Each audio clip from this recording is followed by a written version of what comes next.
when they had sung a hymn, they went out to the Mount of Olives. Then Jesus said to them, "You will all fall away because of me this night.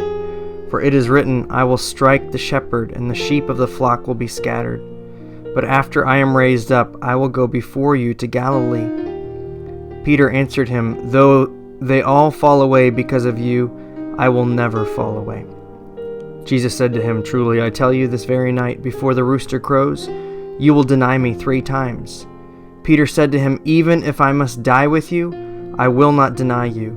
And all the disciples said the same.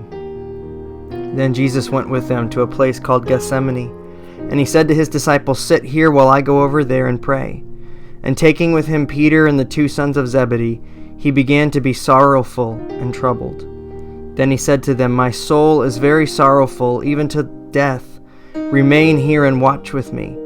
And going a little farther, he fell on his face and prayed, saying, "My Father, if it be possible, let this cup pass from me. Nevertheless, not as I will, but as you will." And he came to the disciples and found them sleeping. And he said to Peter, Could you not watch with me 1 hour? Watch and pray that you may not enter into temptation. The spirit indeed is willing, but the flesh is weak."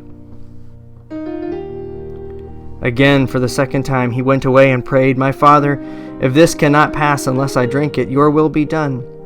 And again he came and found them sleeping, for their eyes were heavy. So leaving them again, he went away and prayed for the 3rd time, saying the same words again. Then he came to the disciples and said to them, "Sleep, and take your rest later on. See, the hour is at hand, and the Son of Man is betrayed into the hands of sinners. Rise, let us be going. See, my betrayer is at hand." While he was still speaking, Judas came, one of the 12, and with him a great crowd with swords and clubs from the chief priests and the elders of the people. Now the betrayer had given them a sign, saying, "The one I will kiss is the man, seize him." And he came up to Jesus at once and said, "Greetings, Rabbi," and he kissed him.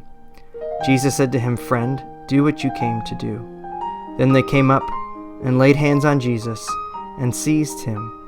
And behold, one of those who were with Jesus stretched out his hand and drew his sword and struck the servant of the high priest and cut off his ear. Then Jesus said to him, "Put your sword back into its place, for all who take the sword will perish by the sword.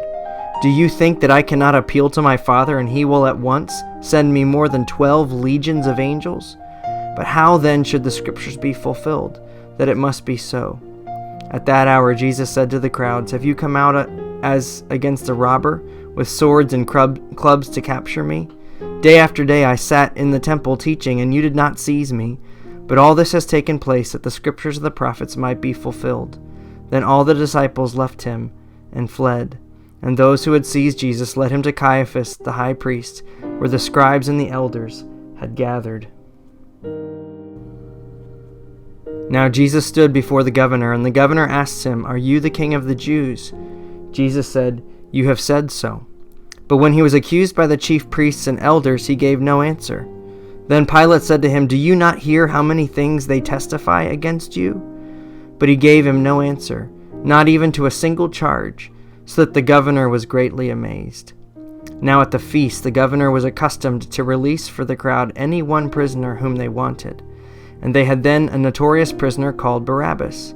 So when they had gathered, Pilate said to them, "Whom do you want me to release for you, Barabbas or Jesus, who is called Christ?" For he knew that it was out of envy that they had delivered him up. Besides, while he was sitting on the judgment seat, his wife sent word to him, "Have nothing to do with that righteous man, for I have suffered much because of him today in a dream."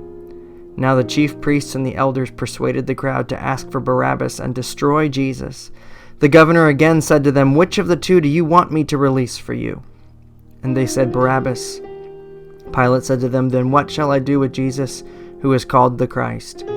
They all said, "Let him be crucified." And he said, "Why? What evil has he done?" But they shouted all the more, "Let him be crucified."